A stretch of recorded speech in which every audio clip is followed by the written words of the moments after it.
2024 റിലീസായ deep love again എന്ന വളരെ രസകരമായ ഒരു ചൈനീസ് കഥയാണ് ഇന്ന് നമ്മൾ കാണാനായി പോകുന്നത്. വേഗം തന്നെ വീഡിയോയിലേക്ക് കിടക്കാം. അതിനു മുന്നേ ഇതുപോലത്തെ വീഡിയോസ് കാണാൻ നിങ്ങൾക്ക് ഇഷ്ടമാണെങ്കിൽ മറക്കാതെ ഇപ്പോൾ തന്നെ നമ്മുടെ ചാനൽ ഒന്ന് സബ്സ്ക്രൈബ് ചെയ്യാം. കഥ തുടങ്ങുന്നത് ഒരു മോർച്ചറിയുടെ മുന്നിലാണ്. അകത്ത് കിടക്കുന്നത് ഒരു പെൺകുട്ടിയുടെ ഡെഡ് ബോഡിയാണ്. പുറത്ത് അവളുടെ സ്റ്റെപ്പ് ബ്രദറും ആളുടെ പിയെയും ഒപ്പം ആ പെൺകുട്ടിയുടെ ഹസ്ബൻഡായ യാനുമുണ്ട്. എനിക്ക് എന്റെ സിസ്റ്ററിനെ ഈ ഒരു കോലത്തിൽ കാണാൻ കഴിയില്ല, നിങ്ങൾ പോയി നോക്കിയിട്ട് വന്നും പറഞ്ഞു അകത്തേക്ക് ആ സ്റ്റെപ്പ് ബ്രദർ പറഞ്ഞു വിടുന്നു. വളരെ സങ്കടത്തിലാണ് തന്റെ വൈഫിന്റെ ബോഡി കാണാനായി യാൻ അങ്ങനെ അകത്തേക്ക് എത്തുന്നത്. പക്ഷേ വന്നപാടെ അവന്റെ മുഖഭാവം അപ്പാടെ മാറുന്നുണ്ട്. അത്രയും നേരം വൈഫിന്റെ മരണത്തില് ദുഃഖിതനായിരുന്നു അവൻ. പെട്ടെന്ന് തന്നെ അടുത്തുണ്ടായിരുന്ന ആ പിയെ കിസ് ചെയ്യാനായി തുടങ്ങുന്നു. നമുക്കിടയിലെ തടസ്സം മാറി കിട്ടിയെന്ന് പറഞ്ഞവർ സന്തോഷിക്കുന്ന സമയത്താണ് അങ്ങോട്ടേക്ക് ഒരാൾ കടന്നു വരുന്നത്. വന്നപാടെ അവരോട് ആ മുറിയിൽ നിന്ന് ഇറങ്ങിപ്പോനായി ആവശ്യപ്പെടുന്നു. പോയില്ലെങ്കിൽ നിങ്ങളുടെ കാര്യമെല്ലാം പുറത്ത് നിൽക്കുന്ന അവളുടെ ബ്രദറിനോട് പറഞ്ഞു കൊടുക്കുന്ന ജിൻ പേടിപ്പിക്കുമ്പോ ആ ഹസ്ബൻഡും പിയെയും അവിടെ നിന്ന് ഇറങ്ങി പോകുന്നുണ്ട്. അങ്ങനെ അവിടെ ആൾ ഒഴിഞ്ഞു കിട്ടുമ്പോൾ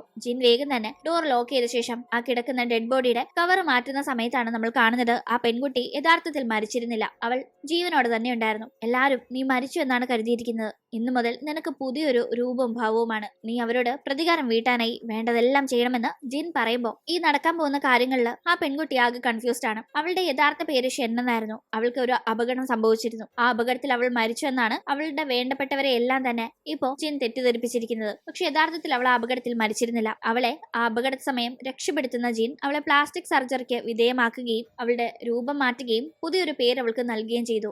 ഗു എന്നതാണ് അവളുടെ പുതിയ പേര്. ഇതൊക്കെ അവളുടെ സമ്മതം പോലും ഇല്ലാതെ അവൾ ആ ഒരു അപകടത്തിൽ പറ്റി അതിൽ നിന്ന് റിക്കവർ ആവുന്നതിന് മുന്നേ നടന്ന കാര്യങ്ങളാണല്ലോ. ഇപ്പൊ അവൾ ഓക്കെ ആണെങ്കിലും അവൾക്ക് അതിൽ നിന്ന് പുറത്തു വരാനേ സാധിക്കില്ല. സത്യത്തിൽ അവൾക്ക് അപകടം പറ്റിയ സമയം അവളുടെ ഹസ്ബൻഡും ഹസ്ബൻഡിന്റെ ഗേൾ ഫ്രണ്ടും അവളെ കണ്ടിരുന്നു. പക്ഷെ അവർ രണ്ടുപേരും അവളെ സഹായിക്കാതെ അവൾ മരിക്കുന്നെങ്കിൽ മരിക്കട്ടെ എന്ന രീതിയിൽ ഉപേക്ഷിച്ചു പോയതാണ്. ആ സമയം അങ്ങോട്ടേക്ക് എത്തുന്ന ജിന്നാണ് അവളെ അപകട സ്ഥലത്ത് നിന്ന് രക്ഷപ്പെടുത്തിയത്. അങ്ങനെ പ്ലാസ്റ്റിക് സർജറി ചെയ്ത് ഗു എന്ന് അവൾക്ക് പേരിടുന്ന ജിൻ നൽകിയിരിക്കുന്ന രൂപമാകട്ടെ അവന് പരിചയമുണ്ടെന്ന് അവൻ പറയുന്ന ഒരു പെൺകുട്ടിയുടെ രൂപമാണ്. എന്തായാലും അവൻ പറയുന്നത് കേൾക്കാനായി അങ്ങനെ അവൾ നിർബന്ധിതയാവുന്നു. പക്ഷെ അവൾക്കാകട്ടെ ഈ ഒരു രൂപവും ജിന്നിങ്ങനെ അവളുടെ മേലിൽ ആധിപത്യം സ്ഥാപിക്കാൻ നോക്കുന്നതും തീരെ ഇഷ്ടപ്പെടുന്നില്ല. അതുകൊണ്ട് തന്നെ അവൻ അവളിലൂടെ കംപ്ലീറ്റ് ചെയ്യാനായി ഉദ്ദേശിക്കുന്ന ആ ഒരു റിവെഞ്ച് കംപ്ലീറ്റ് ആയ ശേഷം അവൾ ഒന്നുകൂടെ സർജറിക്ക് വിധേയമായി ഈ രൂപം മാറ്റും. അവൻ ഇഷ്ടപ്പെടുന്ന ആളുടെ രൂപം തനിക്ക് വേണ്ടെന്ന് തന്നെ അവൾ തീരുമാനിച്ചു വെച്ചിരിക്കുന്നു. എന്തായാലും അങ്ങനെ ജിന്നിന്റെ എന്തോ ഒരു പ്ലാനിന്റെ ഭാഗമായി അവൾ ജിന്നിന്റെ കൂടെ ഒരു പാർട്ടി അറ്റൻഡ് ചെയ്യാനായി പോകുന്നുണ്ട്. ആ പാർട്ടിയിൽ അവളുടെ ഹസ്ബൻഡ് ആയിരുന്ന യാനും പങ്കെടുക്കുന്നുണ്ട്. പക്ഷെ യാൻ ഇവളെ കണ്ടിട്ട് അറിയേയില്ല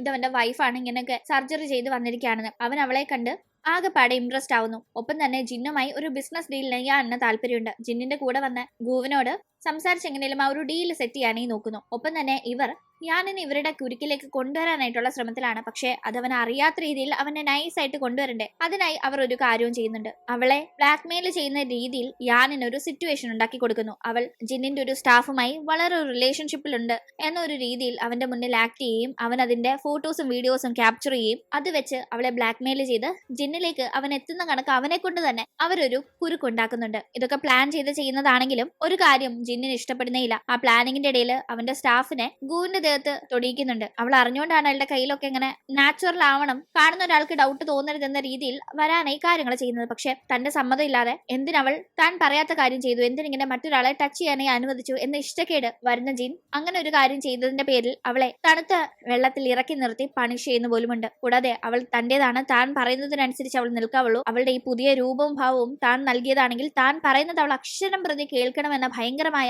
ഒരു പൊസസീവ്നെസ് അവൻ അവിടെ കാണിക്കുന്നു. അങ്ങനെ ഇവർ പ്രതീക്ഷ കണക്ക് തന്നെ യാൻ ഇവരുടെ ചൂണ്ടയിൽ കൊളുത്തുന്നുണ്ട്. ജിന്നുമായി ചില ബിസിനസ് ഡീലിംഗ്സിൽ ഏർപ്പെടണം എന്ന ഉദ്ദേശമുള്ള യാൻ ആ കാര്യങ്ങളെ പറ്റി സംസാരിക്കാനായി ജിന്നുമായി അടുത്ത ബന്ധമുണ്ടെന്ന് അവന് തോന്നുന്ന ഗുവിന്റെ അടുത്തെത്തി അവളും ജിന്നിന്റെ തന്നെ സ്റ്റാഫുമായിട്ടുള്ള ചില ഫോട്ടോസ് കാണിച്ച് അത് ജിന്നിനെ കാണിക്കണമെങ്കിൽ താൻ പറയുന്ന കണക്ക് ജിന്നിനോട് സംസാരിച്ച് എല്ലാം സെറ്റാക്കി തരണമെന്ന് അവളെ ഭീഷണിപ്പെടുത്തുമ്പോൾ അവൾ അങ്ങനെ ചെയ്യാമെന്ന് പേടിച്ച കണക്ക് സമ്മതിക്കുന്നുണ്ട്. എന്തായാലും ഗുവിനെ കണ്ട് മടങ്ങുന്നതിന് മുന്നേ ഞാൻ നിന്റെ മുടി കാണുമ്പോൾ എനിക്ക് നല്ല പരിചയമുള്ള ആരെ ഓർമ്മ വരുന്നു എന്നെല്ലാം അവൻ പറയുമ്പോൾ എടാ ഞാൻ നിന്റെ മരണപ്പെട്ട വൈഫ് തന്നെയാ, ഞാൻ മരിച്ചെന്ന് കരുതി നീ സന്തോഷിച്ചിരിക്കായിരിക്കല്ലേ എന്ന് അവൾ ഉള്ളിൽ പല്ല് കടിക്കുന്നു. എന്തായാലും അവൾ നേരെ ജിന്നിന്റെ അടുത്തേക്ക് ചെന്ന് ഞാൻ നമ്മുടെ ചൂണ്ടയിൽ കൊളുത്തി എന്ന വിവരം അറിയിക്കുന്നു. അങ്ങനെ എന്തായാലും ജിന്നിനോട് സംസാരിക്കുന്ന സമയത്ത് ഗുവിന് ഒരു കാര്യം മനസ്സിലാവുന്നുണ്ട്. പലപ്പോഴും അവന് ദേഷ്യം വരാറുണ്ടെങ്കിലും തന്റെ മുഖത്തേക്ക് നോക്കുമ്പോൾ ആ ദേഷ്യമെല്ലാം അവന് മാറുന്നുണ്ടെന്നും അവന് വളരെ വേണ്ടപ്പെട്ട അല്ലെങ്കിൽ നന്നായി അടുത്തറിയാവുന്ന ആരുടെയോ മുഖഷേപ്പാണ് തനിക്ക് വെച്ച് തന്നിരിക്കുന്നതെന്നും അവൾക്കറിയാലോ. പക്ഷെ ആരുടേതാണത്, എന്താണ് തന്റെ ഈ മുഖത്തിന്റെ യഥാർത്ഥ ഉടമയും ജിന്നും തമ്മിലുള്ള ബന്ധമെന്നത് എന്നുള്ളതും അവൾക്കറിയില്ല.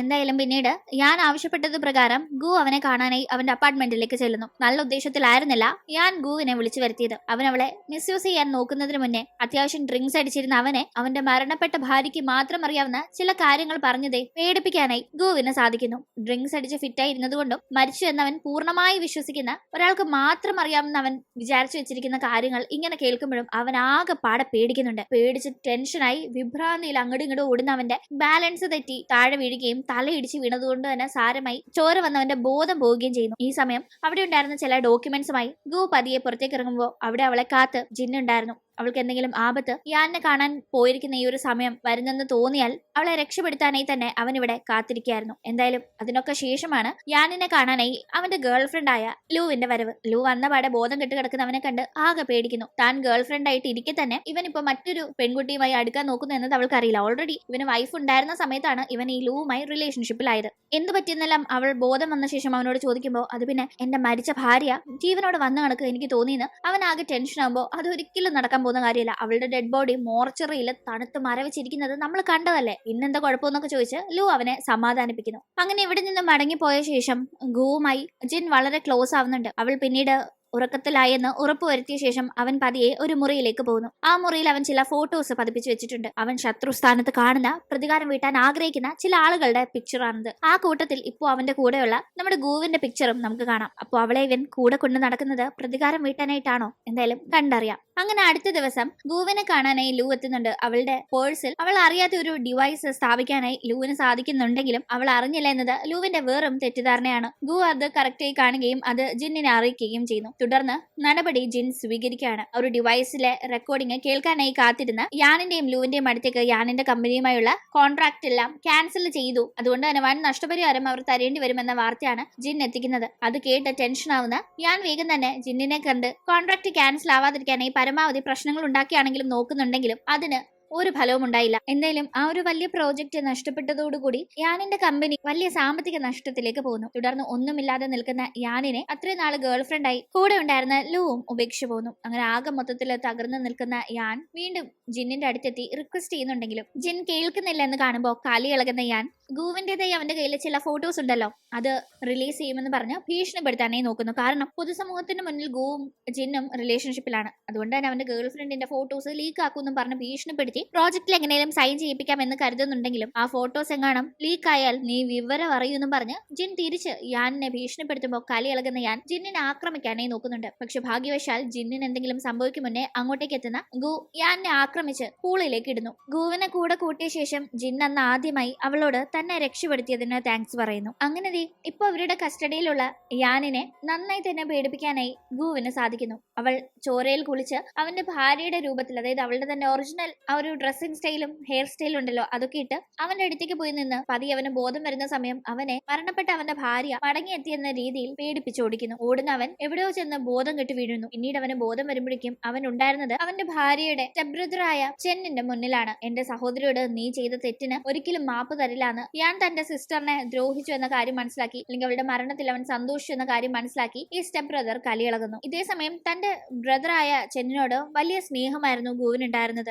അവളായി തന്നെ ജീവിച്ചിരുന്ന സമയത്തും അവൻ അവളെ ഒരു രീതിയിലും ദ്രോഹിച്ചിരുന്നില്ല എന്ന് നന്നായി അറിയാവുന്ന അവനെതിരെ പ്രതികാരം ചെയ്യാനായി ജിൻ ആഗ്രഹിക്കുന്നുണ്ടെന്ന് അറിഞ്ഞ് അതിനെ എതിർക്കുന്നു. കൂടാതെ ജിന്നിന്റെ അറിവില്ലാതെ അവളുടെ ബ്രദറിനെ ചെന്ന് കണ്ട് അവളാണെന്ന രീതിയിലല്ലെങ്കിലും പരസ്പരം പരിചയപ്പെടുന്ന ഒരു സിറ്റുവേഷൻ ഉണ്ടാക്കുന്നു. താൻ എതിർത്തിട്ടും തനിക്ക് ഇഷ്ടമല്ലെന്ന് അറിഞ്ഞിട്ടും ചെന്നിനെ കാണാനായി ഗു പോയതിന്റെ അമർഷം ജിൻ അവളോട് പ്രകടിപ്പിക്കുന്നു. ഈ ഒരു കാര്യങ്ങൾ അറിയുമ്പോൾ എങ്ങനെയെങ്കിലും തന്റെ ബ്രദറിന്റെ കൂടെ കൂടി അവന്റെ PA ആയിരിക്കുന്ന തന്റെ ജീവിതം തകർക്കാനായി ഒരു കാരണക്കാരിയായിട്ടുള്ള തന്റെ ഹസ്ബൻഡുമായി റിലേഷൻഷിപ്പ് ഉണ്ടായിരുന്ന ലൂവിനെ പുകച്ച് പുറത്തു ചാടിക്കണം എന്നത് ഗുവിന്റെ ഒരു ലക്ഷ്യമാണ്. അവൾ അതിനായി തന്നെ നന്നായി പരിശ്രമിക്കുന്നു. ലൂ ആകട്ടെ അവളുടെ വീട് വിട്ട് ഇറങ്ങി വന്ന ഒരു പെൺകുട്ടിയാണ്. അവളുടെ പേരൻസ് വളരെ ഉപദ്രവകാരികളായിരുന്നു. അവളെ കാശിന് വേണ്ടി വിൽക്കാനും അവർ പലതവണ തയ്യാറായിട്ടുണ്ടെന്ന കാര്യങ്ങളൊക്കെ അറിഞ്ഞ് ആ പേരൻസ് ഇത്രയും നാൾ ഇവൾ എവിടെയാണെന്ന് അറിയാതെ അന്വേഷിച്ച് നടക്കുകയാണെന്നും വ്യക്തമാവുന്ന ഗു ലൂവിനെ പറ്റിയുള്ള ഡീറ്റെയിൽസ് അവളുടെ പേരൻസിന് നൽകുകയും അങ്ങനെ പേരൻസ് അവളുള്ള സ്ഥലത്തെത്തി അവളെ കൂട്ടിക്കൊണ്ടു പോകാൻ നോക്കുകയും വിസമ്മതിക്കുമ്പോൾ കാശ് ആവശ്യപ്പെടുകയും ചെയ്യുന്നു. ഇത്രയും കാശ് എനിക്ക് തരാനില്ല, നിങ്ങൾ ചുമ്മാ നശിപ്പിക്കുന്ന കാശൊക്കെ ഞാൻ എന്തിനു തരണമെന്നെല്ലാം അവൾ ചോദിക്കുമ്പോൾ അവളെ ലഹരി വസ്തു കൊടുത്ത് മയക്കി അവർ മുതലെടുക്കുന്നു. അവർക്ക് കാശ് കടം കൊടുത്ത ആളുടെ അവളെ മിസ്യൂസ് ചെയ്യാനായി അനുവദിക്കുകയാണ്.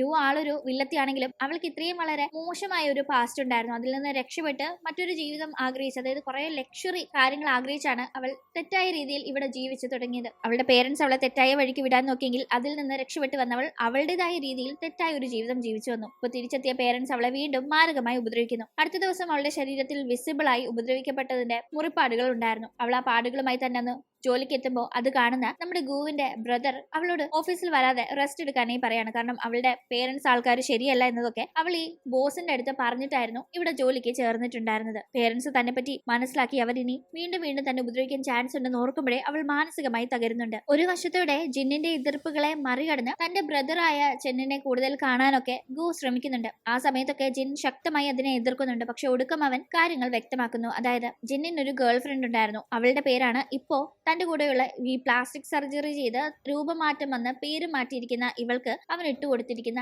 ഗു എന്ന പേര്. യഥാർത്ഥത്തിൽ അവന്റെ ഗേൾ ഫ്രണ്ട് ആയിരുന്ന ഗുവിന്റെ രൂപവുമാണ് അവൾക്ക് അവൻ നൽകിയിരിക്കുന്നത്. ഈ ഗു ഇവളുടെ ബ്രദറുമായി ഇടയ്ക്ക് റിലേഷൻഷിപ്പിലായിരുന്നു. പക്ഷേ പിന്നീട് എന്ത് സംഭവിച്ചെന്നറിയില്ല, അവളെ കാണാതാവുകയായിരുന്നു. അവൻ ഉപദ്രവിച്ചതാണെന്നാണ് ഇന്നും ജിൻ വിശ്വസിക്കുന്നത്. അതിന്റെ പ്രതികാരത്തിനാണ് ഗേൾ ഫ്രണ്ട് ആയിരുന്ന ഗൂവിന്റെ അതേ രൂപത്തിൽ അവന്റെ സിസ്റ്ററിനെ ജിൻ ഇപ്പൊ മാറ്റിയെടുത്ത് അവന്റെ മുന്നിൽ കൊണ്ട് നിർത്തിയിരിക്കുന്നത്. അത് അവൾക്ക് വളരെ ഷോക്കായിരുന്നു. വെറുതെ അല്ല തന്റെ മുഖത്ത് നോക്കി ഒരിക്കലും ഇവൻ ദേഷ്യപ്പെടാതിരുന്നത്. ഇവൻ ഇത്രയേറെ തന്റെ ബ്രദറിനെ വെറുക്കുന്നത്. അവന്റെ ഫിയാൻസിയുമായി തന്റെ ബ്രദർക്കുണ്ടായിരുന്ന റിലേഷൻഷിപ്പും തുടർന്ന് അവൾ കാണാതായതുമൊക്കെ തന്റെ ബ്രദറിന്റെ ഭാഗത്തു നിന്ന് വന്ന തെറ്റാണെന്നും ഉള്ള അതിന് പ്രതികാരം വീട്ടണമെന്നുമുള്ള ഒറ്റ ലക്ഷ്യത്തിൽ തന്നെ കരുവാക്കുകയാണെന്ന് അവൾ തിരിച്ചറിയുന്നു. എന്തായാലും അവൾ ജിന്നിന്റെ കൂടെ നിന്ന് തന്റെ ബ്രദറിനോട് പ്രതികാരം ചെയ്യാനായി തയ്യാറല്ല. എങ്ങനെയും തന്റെ ബ്രദറിനെ ഇത് അവൻ കരുതുന്ന കണക്ക് അവന്റെ ഗേൾ ഫ്രണ്ട് ആയിരുന്ന പെൺകുട്ടിയല്ല, മറിച്ച് ആ പെൺകുട്ടിയുടെ രൂപസാദൃശ്യമുള്ള അല്ലെങ്കിൽ ആ രൂപത്തിലേക്ക് മാറിയിരിക്കുന്ന അവന്റെ സിസ്റ്റർ ആണെന്ന കാര്യം അറിയിക്കണമെന്നുണ്ടെങ്കിലും അവൾക്കത് നേരിട്ട് തുറന്നു പറയാനായി കഴിയില്ല. അങ്ങനെ കാര്യങ്ങൾ മുന്നോട്ട് പോകുമ്പോൾ തന്റെ പേരൻസിന് താനുള്ള സ്ഥലവും കാര്യങ്ങളും പറഞ്ഞു കൊടുത്തത് ഗു ആണെന്ന് മനസ്സിലാക്കുന്ന ലു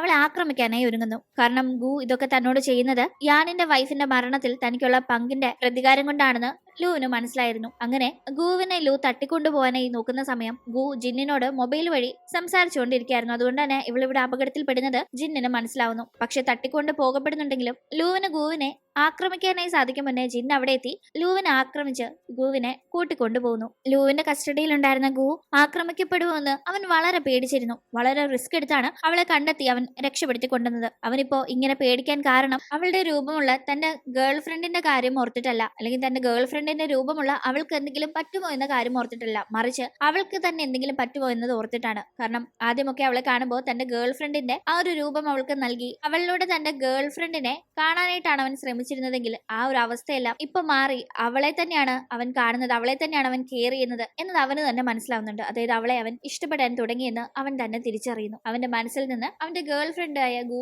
പൂർണ്ണമായി മാറിയിരുന്നു. അവൾ തന്നെ ഉപേക്ഷിച്ചു പോയിരുന്നെങ്കിലും അവളെ അവൻ ഒരുപാട് ഇഷ്ടപ്പെട്ടിരുന്നു. അതുകൊണ്ടാണ് ഇങ്ങനെ പ്രതികാരം വീട്ടാനായിട്ടാണെങ്കിലും ഗുവിന്റെ മുഖച്ഛായ നമ്മുടെ കഥാനായികയ്ക്ക് അവൻ നൽകിയത്. പക്ഷെ ഇപ്പൊ അതൊക്കെ മാറി അവളെ തന്നെ ഇഷ്ടപ്പെടുന്നു. എന്തായാലും ഇപ്പൊ ഒരു തട്ടിക്കൊണ്ടു പോക്ക് നടന്നതുകൊണ്ട് തന്നെ ആ ചാൻസ് ഉപയോഗിച്ച് ജിൻ അവളുടെ കഴുത്തിൽ ഒരു നെക്ലേസ് അണിയിച്ചു കൊടുക്കുന്നുണ്ട്. അത് മേലാൽ ഊരരുതെന്ന് പ്രത്യേകം പറയുകയും ചെയ്യുന്നു. അതൊരു സാധാരണ നെക്ലേസ് അല്ല, അതിൽ ട്രാക്കിംഗ് ഡിവൈസ് ഉണ്ടെന്ന് അവൾക്ക് മനസ്സിലാകുന്നുണ്ടെങ്കിലും അവനെ ധിക്കരിച്ച് അത് ഊരിക്കളയാനായി അവൾക്ക് സാധിക്കുന്നില്ല. താൻ പറയുന്നത് കേൾക്കാതെ വീണ്ടും വീണ്ടും ചെന്നുമായി അവൾ വളരെ കൂട്ടുകൂടാൻ നോക്കുന്നു എന്ന് മനസ്സിലാക്കുന്ന ജിൻ വിലക്കേട്ട് കാര്യമില്ല, അവൾ വെറുതെ അനുസരിക്കില്ല എന്ന് മനസ്സിലാക്കി അവൾക്ക് നിർബന്ധപൂർവ്വം കമ്മൽ അണിയിച്ചു കൊടുക്കുന്നു. മാലയിൽ ട്രാക്കിംഗ് ഡിവൈസ് ഉണ്ടെന്ന് അവൾക്ക് അറിയായിരുന്നു. പക്ഷേ ഈ കമ്മലിൽ അത്തരമൊന്നും ഉണ്ട് എന്നത് അവൾ അപ്പോൾ അറിഞ്ഞിരുന്നില്ല. അങ്ങനെ അവൾ ജിൻ പറയുന്നത് കേൾക്കാതെ ബ്രദറായ ചെന്നുമായി കൂടുതൽ അടുക്കാൻ നോക്കുന്നുണ്ട്. ഇവർക്കിടയിൽ മുന്നേ ഉണ്ടായിരുന്ന ബ്രദർ സിസ്റ്റർ റിലേഷൻഷിപ്പ് എന്ന രീതിയിൽ വീണ്ടും അവനുമായി കൂട്ടുകൂടി നടക്കാനായി നോക്കുമ്പോഴേക്കും പതിയെ പതിയെ അവൾക്ക് അവന്റെ കാര്യങ്ങളിൽ ഡൗട്ട് വരുന്നു. കാരണം ഇത് തന്റെ മരണപ്പെട്ടു എന്ന് കരുതുന്ന സിസ്റ്റർ ആണെന്ന് അറിയാതെ അവൻ അവളോട് അവളെ പറ്റി തന്നെ കുറ്റങ്ങൾ പറഞ്ഞു തുടങ്ങുന്നുണ്ട്. അവളുടെ യഥാർത്ഥ ഫാമിലി അല്ലേ ഇത്, താൻ ഭയങ്കര കാര്യമായി അവളെ സിസ്റ്ററിനെ കണക്കൊക്കെ കണ്ടെങ്കിലും അവൾ തന്റെ ഒറിജിനൽ സിസ്റ്റർ അല്ല. തന്റെ ഫാമിലി ഒരു പ്രത്യേക സാഹചര്യത്തിൽ അഡോപ്റ്റ് ചെയ്തതാണ് അവളെ ഇല്ലാണ്ടാക്കി സ്വത്തെല്ലാം പൂർണ്ണമായും കൈക്കലാക്കാനായി താൻ പണ്ടേ ശ്രമിച്ചിരുന്നെന്നും പക്ഷെ അത് ആർക്കും മനസ്സിലാവാതിരിക്കാനായി നന്നായി പണിപ്പെട്ടിരുന്നുവെന്നും എന്തായാലും കാര്യങ്ങൾ താൻ വിചാരിച്ച രീതിയിൽ എളുപ്പമായി വന്നുവെന്നുമെല്ലാം അവൻ പറയുന്നുണ്ട്. ഒപ്പം തന്നോട് ആ ഫാമിലിയിൽ കുറച്ച് ആത്മാർത്ഥ താല്പര്യം കാണിച്ചിരുന്ന തന്റെ സ്റ്റെപ്പ് ഫാദറിനെയും ഇപ്പൊ ഇയാൾ വിഷം കൊടുത്ത് തളർത്തി ഇട്ടിരിക്കുകയാണ്. സ്ലോ പോയിസൺ ആണ് അച്ഛന്റെ ശരീരത്തിലേക്ക് കയറ്റിക്കൊണ്ടിരിക്കുന്നതെന്നും അവൾ മനസ്സിലാക്കുന്നു. അമ്മയും അവന്റെ ഈ പ്രവൃത്തികൾക്ക് പൂർണ്ണ പിന്തുണ നൽകിയിരുന്നു. ആക്ച്വലി അമ്മയും ഇവനും ഒക്കെ ചേർന്നാണ് തന്നെ അന്ന് ആ വലിയ അപകടത്തിൽ പെടുത്തിയത്. അതിന് കൂട്ടു നിന്നില്ലെങ്കിലും താനൊന്ന് അപകടത്തിൽ പെടുന്നത് കണ്ടിട്ടും തന്നെ തന്റെ ഹസ്ബൻഡായ യാനോ ലൂവോ പ്രൊട്ടക്ട് ചെയ്തില്ല. അങ്ങനെ നോക്കുമ്പോൾ ഈ ബ്രദറും സ്റ്റെപ്പ് മദറും ഒന്നാം പ്രതികളാണെങ്കിൽ യാനും ലൂവും രണ്ടാം പ്രതികൾ തന്നെയാണ്. പക്ഷെ തന്റെ ഈ ശത്രുക്കളെ താൻ തിരിച്ചറിയാൻ ഇത്ര വൈകി എന്ന് മാത്രമേ ഉള്ളൂ എന്നും അവൾ മനസ്സിലാക്കുന്നു. ഒപ്പം ജിൻ പറയുന്ന കണക്ക് അവന്റെ ഫിയാൻസി ആയിരുന്ന ഗുവിനെ തന്റെ ഈ സ്റ്റെപ്പ് ബ്രദർ ഉപദ്രവിച്ചത് തന്നെയാണെന്ന് വ്യക്തമാവുന്നു. ഗു ആക്ച്വലി ജിൻ കരുതുന്ന കണക്ക് ഇവനുമായി റിലേഷൻഷിപ്പിലായിരുന്നില്ല, മറിച്ച് അവൾ ഒരു പിയാനോ ആർട്ടിസ്റ്റ് ആയിരുന്നു. പിയാനോ ക്ലാസ്സുകൾ എടുക്കാനായി പോകുമായിരുന്നു. ആ രീതിയിൽ തന്നിലേക്ക് അവളെ കൊണ്ടുവന്ന് തന്റെ സ്റ്റെപ്പ് സ്റ്റെപ്പ് ബ്രദറാണ് അവളെ മിസ്യൂസ് ചെയ്യാനേ നോക്കിയതും അവളെ ഉപദ്രവിച്ച് അവളുടെ ലൈഫ് തകർത്തതെന്നുമെല്ലാം മനസ്സിലാക്കുന്ന നമ്മുടെ ഈ കഥാനായിക ആകെ തകരുന്നുണ്ട്. ജിൻ പലതവണ നീ വിചാരിക്കുന്ന കണക്കല്ല നിന്റെ ബ്രദർ എന്നൊക്കെ പറഞ്ഞ് അവളെ മനസ്സിലാക്കാൻ നോക്കിയിട്ടും അവൻ തന്റെ സ്റ്റെപ്പ് ബ്രദർ ആണ് എന്നത് പോലും മനസ്സിലില്ല. സ്വന്തം ബ്രദറെ തന്നെയാണ് കണ്ടിരുന്നത്. അതുകൊണ്ട് തന്നെ അവനെ പറ്റി ഈ പറയുന്നതൊന്നും അവൾ അപ്പോൾ വിശ്വസിക്കാതെ ജിന്നിനെ തന്നെ ഒരു മോശക്കാരനായി കാണുകയായിരുന്നു ചെയ്തിരുന്നത്. ഇപ്പോഴല്ലേ കാര്യങ്ങൾ വ്യക്തമാവുന്നത്. അങ്ങനെ എന്തെങ്കിലും തന്റെ ബ്രദറിനെ വിശ്വസിച്ച് ജിന്നിന്റെ അടുത്ത് നിന്ന് ഒരു അകൽച്ച പാലിച്ച് ഇത്രയും നാൾ മാറി നിന്നിരുന്ന അവൾ വീണ്ടും ജിന്നിനെ കാണാനായി ചെല്ലുമ്പോൾ അവളെ കാണുന്ന അവൻ വളരെ ആശ്വാസത്തിൽ ഹഗ് ചെയ്യുന്നു. അവളെ ഒരുപാട് മിസ് ചെയ്തുവെന്നും അവളെ ഇപ്പോ തനിക്ക് നഷ്ടപ്പെട്ട തന്റെ ഫിയാൻസിയുടെ രീതിയിലല്ല കാണുന്നത്, മറിച്ച് അവളെ അവളായി തന്നെയാണ് താനിപ്പോ ഇഷ്ടപ്പെടുന്നതെന്നും അവൻ അറിയിക്കുന്നു. ഇതേ സമയം അവളെ പറ്റിയുള്ള സത്യങ്ങൾ മനസ്സിലാക്കിയിരിക്കുന്ന അവളുടെ സ്റ്റെപ്പ് മദർ അവളെ ആക്രമിക്കാനായി ഒരുങ്ങുന്നു. ആ സമയത്ത് അങ്ങോട്ടേക്ക് എത്തുന്ന അവളുടെ ബ്രദറാണ് അവളെ രക്ഷപ്പെടുത്തുന്നത്. അവളെ ആക്രമിക്കാനായി തന്റെ അമ്മ മുതിരുമെന്ന് മനസ്സിലാക്കുന്നവൻ സ്വന്തം അമ്മയെ തന്നെ അവിടെ വെച്ച് കൊലപ്പെടുത്തുകയാണ്. ആ കാഴ്ചയെല്ലാം തന്നെ അവൾ കാണുന്നുണ്ടായിരുന്നു. ഇവർ ഒന്നിച്ചാണ് തന്നെ മുന്നേ ആക്രമിക്കാനായി നോക്കിയത്. അങ്ങനെയുള്ളപ്പോൾ എന്തിനാണ് തനിക്ക് വേണ്ടി ഇപ്പൊ അവൻ അവന്റെ അമ്മയെ കൊല്ലുന്നതെന്ന് അവൾ ആകെ അമ്പരക്കുന്നുണ്ട്. പക്ഷെ അപ്പോഴേക്കും അവളുടെ ബോധം മറയുന്നു. പിന്നീട് അവൾക്ക് ബോധം വരുമ്പോൾ അവളുടെ സ്റ്റെപ്പ് ബ്രദറായ ചെൻ അവളുടെ അടുത്തിരുന്ന് അവൾക്ക് വേണ്ടി സ്വന്തം അമ്മയെ കൊന്ന കാര്യം വീയും വിളക്കി പറയാണ്. അവളെ അവൻ പ്രണയിക്കുന്നുവെന്നും അതിനായിട്ടാണ് ഇത്രയും വലിയ കാര്യം അവളെ സ്വന്തമാക്കാനായി അവൻ ചെയ്തതെന്നുമെല്ലാം കൺഫസ് ചെയ്യുമ്പോൾ ഇവൻ ഒരു കൊടും ക്രിമിനൽ ആണെന്നത് അവൾക്ക് മനസ്സിലായിരുന്നു. കുട്ടിക്കാലം മുതലേ ചെറിയ ചെറിയ ജീവികളെയും മൃഗങ്ങളെയും ഒക്കെ വേട്ടയാടി അതിൽ ലഹരി കണ്ടെത്തിയിരുന്ന ഇവൻ വലുതായപ്പോ മനുഷ്യരെ കൊന്നാണ് ആ ലഹരി കണ്ടെത്തിയിരുന്നത്. തെളിയാതെ പോയ പല കൊലപാതകങ്ങളും അവൻ ചെയ്തിരുന്നു. ആ ഒരു കൂട്ടത്തിലാണ് അവൻ ജിന്നിന്റെ ഫിയാൻസിയായ യഥാർത്ഥ ഗൂവിനെയും കൊന്നിരുന്നതെന്ന് ഇപ്പോൾ അവൻ അവളുടെ മുന്നിൽ വ്യക്തമാക്കുന്നുണ്ട്. പക്ഷെ അവൾ പേടിക്കേണ്ടെന്നും അവളെ ഒരു രീതിയിലും ഉപദ്രവിക്കില്ലെന്നും ഒരുപാട് ഇഷ്ടമാണെന്നും പറഞ്ഞ് അവൻ കല്യാണം കഴിക്കാനായി അവന്റെ സ്റ്റെപ്പ് സിസ്റ്ററായി അവളെ നിർബന്ധിക്കുന്നു. തന്റെ അമ്മ ഒരിക്കലും ഈ ഒരു കല്യാണത്തിന് സമ്മതിക്കില്ല എന്ന് അറിയാവുന്നത് കൊണ്ടും കൂടിയാണ് അവൻ അമ്മയെ വകവരുത്തിയത്. അങ്ങനെ ഇവരുടെ വിവാഹത്തിന് ഇപ്പോൾ അവൾ സമ്മതം അറിയിച്ചില്ലെങ്കിൽ അവൻ ഒരുപക്ഷെ തന്നെയും അപായപ്പെടുത്താൻ സാധ്യതയുണ്ടെന്ന് അവൾ ഭയപ്പെട്ടിരുന്നു. അതുകൊണ്ട് തന്നെ അവൾ ഒന്നും മിണ്ടുന്നില്ല. അങ്ങനെ അവരുടെ വിവാഹം നടത്താനായിട്ടുള്ള എല്ലാ ഏർപ്പാടും ചെൻ ചെയ്യുന്നു. തുടർന്ന് ആ ദിവസം വന്നെത്തുമ്പോൾ വിവാഹത്തിന്റെ ചടങ്ങുകൾ പൂർത്തിയാവും മുന്നേ അങ്ങോട്ടേക്ക് എത്തുന്ന ജിൻ അവനെ ആക്രമിച്ച് അവളെ രക്ഷപ്പെടുത്തുകയാണ്. അവളെ രക്ഷപ്പെടുത്താനെങ്കിൽ അവളെ കൊല്ലേണ്ടി വന്നു എന്ന് തന്നെ പറയാം. എന്തായാലും അതോടുകൂടി അവൻ ആക്രമിച്ച് വിഷം കുത്തിവെച്ച് ജീവശവമാക്കി ഇടാൻ നോക്കിയിരുന്ന അവളുടെ സ്റ്റെപ്പ് ഫാദറിനെ അവൾക്ക് രക്ഷപ്പെടുത്താനായി സാധിക്കുന്നു. എല്ലാ സ്വത്തും ഇപ്പോൾ അവളുടെ അധീനതയിൽ വന്നിരിക്കുന്നു. അവളാണ് ഇപ്പോൾ അതിന്റെ ഒരേ ഒരു അവകാശി. അവൾ ഒരിക്കലും അതങ്ങനെ ആഗ്രഹിച്ചിരുന്നില്ലെങ്കിലും കാലം അവൾക്കായി അത്തരം വലിയൊരു സമ്മാനമാണ് കാത്തുവെച്ചിരിക്കുന്നത്. കൂടാതെ അവളും ജിന്നും ഇപ്പോൾ വളരെ സ്നേഹത്തോടെ സന്തോഷത്തോടെ ജീവിക്കുന്നു. ഒരുപാട് പ്രശ്നങ്ങൾ നേരിടേണ്ടി വന്നവർ ഇപ്പോൾ ഒന്നിച്ച് നല്ലൊരു ജീവിതം ജീവിക്കുന്നത് കാണിച്ചുകൊണ്ടാണ് ഈ ഒരു കഥ ഇവിടെ അവസാനിക്കുന്നത്. ഇന്നത്തെ ഈ ഒരു വീഡിയോ നിങ്ങൾക്ക് ഇഷ്ടപ്പെട്ട് കാണുമെന്ന് പ്രതീക്ഷിക്കുന്നു. ഇഷ്ടപ്പെട്ടെങ്കിൽ മറക്കാതെ വീഡിയോ ലൈക്ക് ചെയ്തും ഷെയർ ചെയ്തും സബ്സ്ക്രൈബ് ചെയ്തും സപ്പോർട്ട് ചെയ്യില്ലേ. വീണ്ടും പുതിയൊരു കഥയുമായി കണ്ടുമുട്ടും വരെ ബൈ.